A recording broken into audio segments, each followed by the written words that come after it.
how they will be able to make their lineup work. How will they make Yes. their lives easier na lang din when it comes to the rotation? And interesting na nabanggit din to ng ating mga panel, specifically for Renmar, yung naging rotation niya sa mid lane, di ba? That was quite interesting na nga lang din. But it all boiled down na nga lang din pagdating sa mga pick-off and of course the setups din na nagagawa dito ni Lord JM, especially Haji, onto the latter part of the game.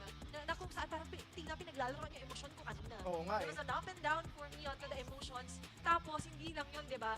Nakaka-relate din ako sa mga Sonics na nandito na medyo nakakapagsigaw kanina.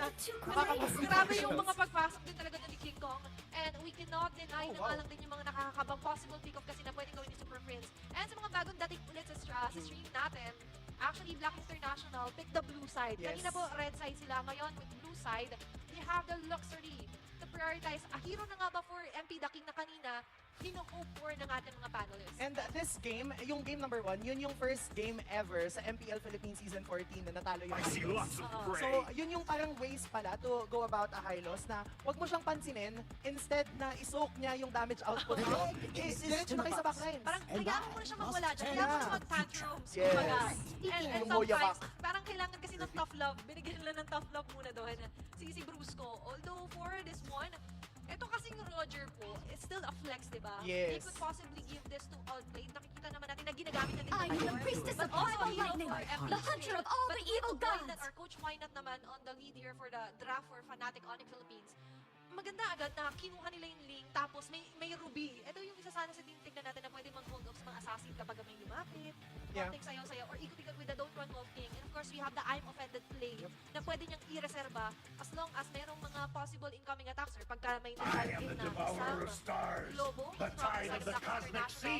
Pero analyzing the draft anti-Yanara, Valentina hindi, tas biglang di ko tayo sa Zas na kanina, inaantay natin eh. Oo, parang hindi talaga parte ng kanilang line-up yung draft nun. And to me, it made sense, the line-up that FNOB had in game number 1 kasi napagana naman talaga nila eh. Nung mga kaganapan, nung game number 1, it just so happens Always on the na way. medyo nagkaroon siguro ng slight, hindi tilt yung perfect turn, pero yung parang nabigla na nung nag-power spike na yung kupunan ng Blacklist International, nagsunod-sunod na yung pagsaludsud nila. Grabe, ang professional na. Oo Nakita nga. ko na naman sila, madam. Oo. And of course, the fans here for Blacklist Ah. and vote for, Wala nang index sa ng segment, ate. sayang, kanina di ba? May Index Salon segment tayo dito.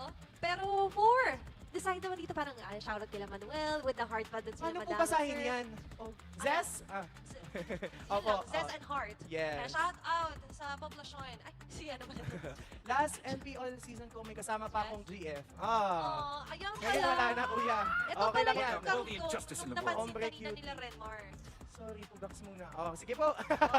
Sige po. Balik po tayo sa draft. Balikan So, din natin yung kaninang ina-analyze natin, di ba may Zaz? Yes. Hinahanap ko dito, I will kapag choose na-open my yung Zaz, ano own yung path. heroes na pwedeng ipangontra din sa kanya, Ati? Yeah, Zavalen. Yun nga, kaya parang for me, nilabas na kasi, di ba? Nang maaga. Oo, nilabas ng maaga yung Valen. Tapos biglang nag-third pick. Sa Yes. hindi nakakaalam, first pick and then first 2 picks ulit. Yep. Side dito ng Red. Tapos biglang may Valentina natin, nag-pick bigla ulit dito ng Zaz. Yung side ng Fnatic Onyx Philippines. And with that said naman, ngayon, may part for the side ng Fnatic Onyx Philippines with this XP show muna. na tinanggal muna nila. Although sila din yung nakita natin na nahirapan din sila sa Madrid. Ina-acknowledge din nila to by removing that. And then, Tingin the ko, Hylos. pwede pang mag-gold ruby ito eh. Parang ang goal nila ay, kung kanina, di ba, ang naging funnel technically ay yung gold as well as the jungle. And Yes. while it was effective, in this case, feeling ko pwede din silang mag-veer towards having a ruby in the gold and then another boost ko na XP para yung link yung ipa-funnel. Kaya lang ang magiging question ay if magiging enough yung damage output nila. Kasi kanina, yung lineup nila, enough yun sa early hanggang mid.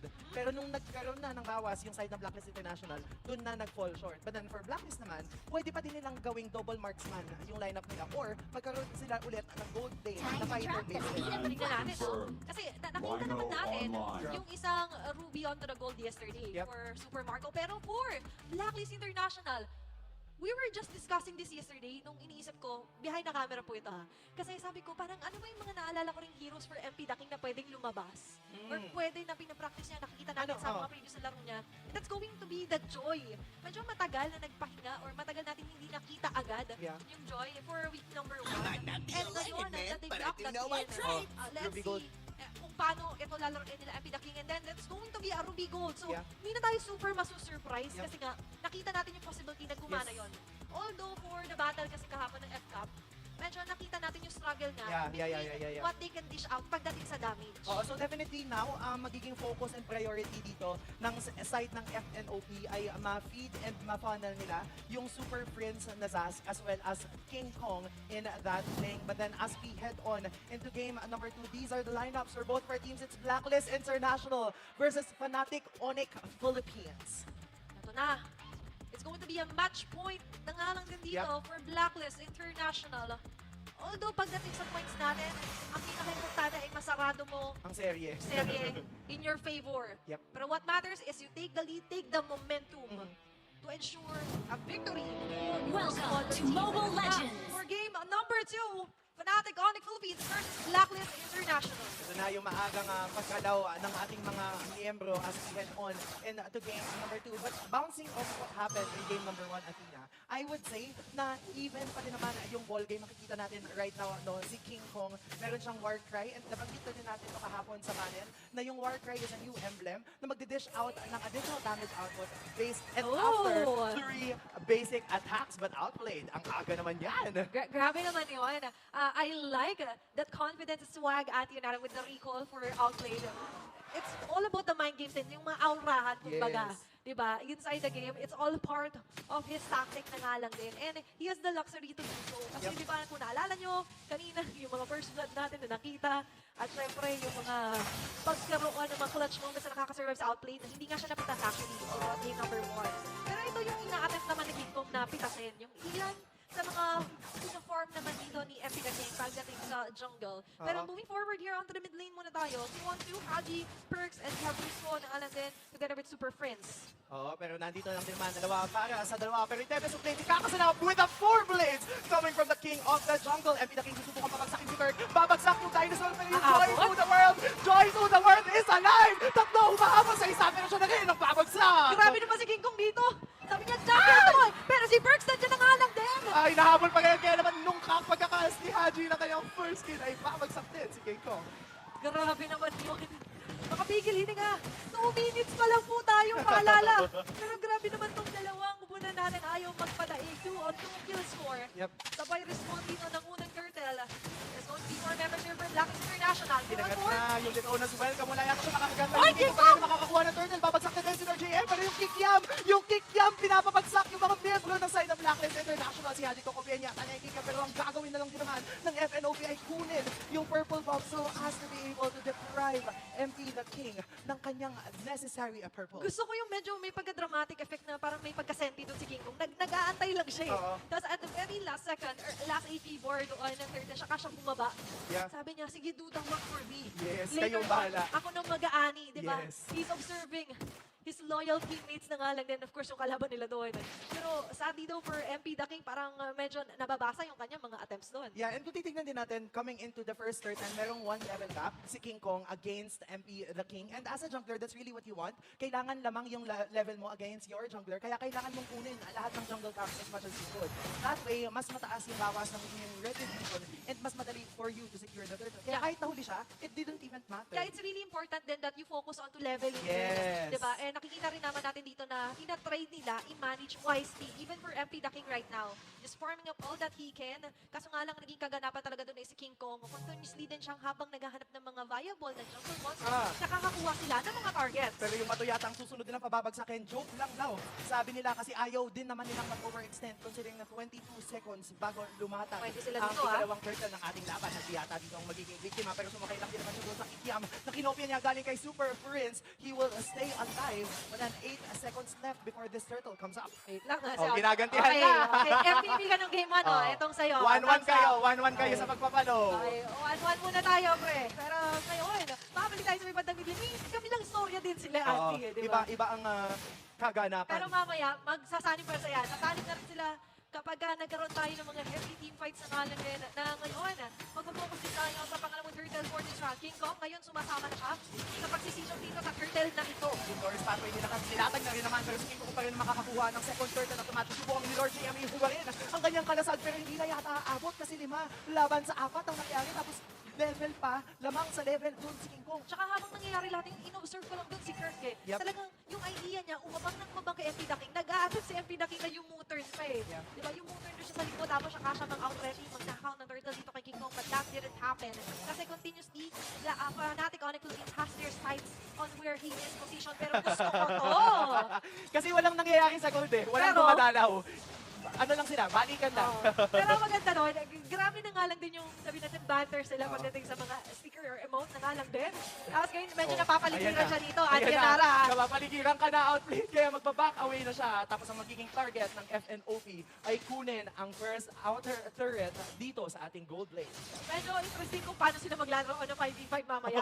Kung ganun pa lang, puro mga emotes na agad. What more kung mamaya, aabutin pa yun ng pagka-fast hands nila, Ati. Pero looking forward here naman sa kung ano yung possible din na maditunas welcome kasi ni Kirk. So we're observing on where he is focused na nga lang din. And ideally, parang lagi rin siya nakatarget dito kung hindi ka-apply kay MP Dako. And aside from that naman, kung titingnan natin yung Fnatic Onyx Philippines rotation on the map, si King Kong kasi may luxury siya na mag-clear, bumisita sa top, yes. and then meron siyang, sabihin natin advantage na bumalik ulit when he is really needed. Pero ngayon, papalagpasin lang ni Lord JM yung dalawang ulit. Oo, makikita yata ni King Kong si Lord JM dito. Magiging dalawa laban sa isa. Susubukan yata nilang bakbakan si King Kong pero tatawid lang din naman sa pader yan. Diba? Wala na siyang electrifying beats. Kaya yung turtle, mukhang mahihirapan na silang i-contest at this point, Athena. Medyo mahirap makipagpatin pero sa sumasakay dito sa mga mga pader eh, di ba? Hindi mo kayang abunin basta-basta dito si King Kong.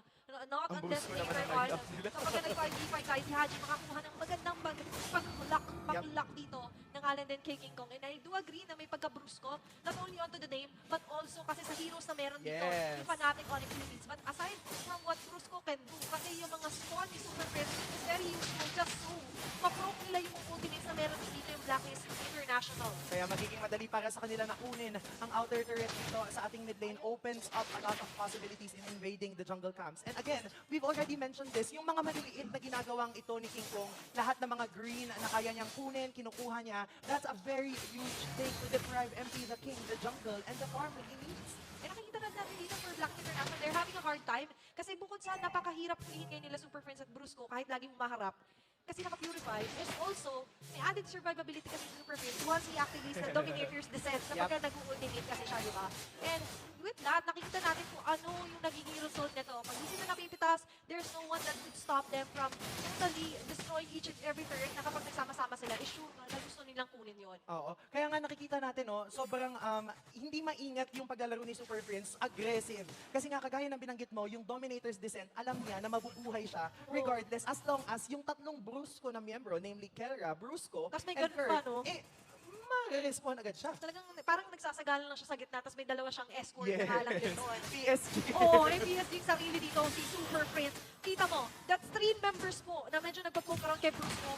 Tapos kapag ka medyo naaring na si Bruce mo, darating naman sila Kirk! Ayan na nga yung sinasabi nating pag-soak ng damage output. Kaya naman isa-isa ng pabakod sakit ng FNOP. Ang makukulaan ng Blacklist International. Si Kitong nandun lang din naman sa likod. Mapapapurify na lang din naman doon si Outplay. Pero yung Tempest of Blades, susubukan yung ikasa. Pero wag na lang daw muna kasi may Lord. Tapos may nakita sa silang isa. Pero maganda doon, for Black International, nagulat din yung Fnatic Onyx Philippines. Medyo may kasakitan na rin dito si CFP Daki nung pagpasok niya, di ba? Especially with the Rhythm of Joy. Blade of Despair. Pero kasi, with the Blade of Despair addition dito kay Kito, we can only imagine what he can do kapag meron siyang na-isolate or meron siyang nakita na nag-iisa dito sa mga members ng Yeah. Blacklist International. And I can't highlight this enough.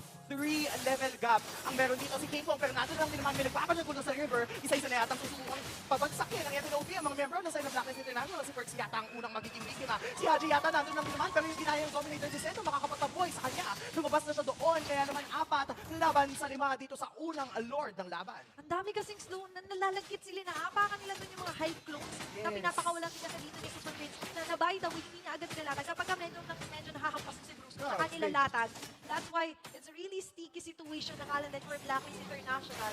And ngayon, for Fnatic Onyx Philippines, nakuha ni King Kong, 3 straight turtles yan, plus right now, a Lord onto their hands, Andy Yanara. Although, this is just a level 1 Lord, 5 but seconds. imagine yung damage na na-deal nila ngayon laban sa Blacklist International. Yes, and if Blacklist does survive this Lord Siege coming from FNOP, medyo mahaba-haba ang kanilang paglalakbay to ensure na makakabalik sila dito sa game number 2 because FNOP, in-overrun nila ng damage output ang Blacklist International. Yung sinasabi natin 3 Brusco na nagmumula sa FNOP, may dinidish out din na damage output yun kahit pa paano eh. Kaya nga, saka yung slow talaga sobrang laking bagay. Di ba, nahihirapan ng Black Lakas International to get those setup, to get those space. Diba? Hindi nila masyado na-take advantage yung ginagawang play na nga natin dito ni Lord GM. Meron man siya na Earth Shatter, but because of the slows, because of what Kirk and Bruce was doing, walang makalapit dun sa mga nakaset-upan niya. Oo, kaya ang hirap for Blackness International na lumaban at pumalag. Kasi nga naman, yung lineup na meron dito, yung FNOP, paulit-ulit na natin binabanggit, ang Bubusco, ang Dalagkit, lahat yan halos may crowd control lahat. Kaya naman kapag medyo nakalalim doon, yung Oh pula my ng gosh. Blackness International, King Kong just proving why he is the king of the jungle. May statement na gusto talagang gawin dito si King Kong. And specifically targeting din doon si MP, the King. May kababaan pa naman yung mga death timer dito. And looking at the lead dito ng Fnatic Onyx Philippines, that 8.5k gold lead po. So ilang core items na yan ang kanilang inilalamang. Kung kaya naman nararamdaman na rin dito ng Blackness International yung damage na meron sila. Oo, tapos nandito lang din man nila susubukan nilang depensahan ng kanilang base, pero ang kunat talaga ng kabayo. Kaya? Tapos makakain pa ng dinosaur yung bato, kaya naman si Perks ang babagsak. Unti-unti na yatang gugustuhin ng FNOP na kabagsakin ng mga inhibitor turrets sa Blackness International. Kasi di ba, laban sa apat, tapos speaking of apat, yung Devils of Blades sa may apat na blade, isa-isa niyang kukunin. Tatlo na bumabagsak sa kuna ng Blackness International at mukhang gugustuhin ng FNOP to extend this to a game number 3. Yeah.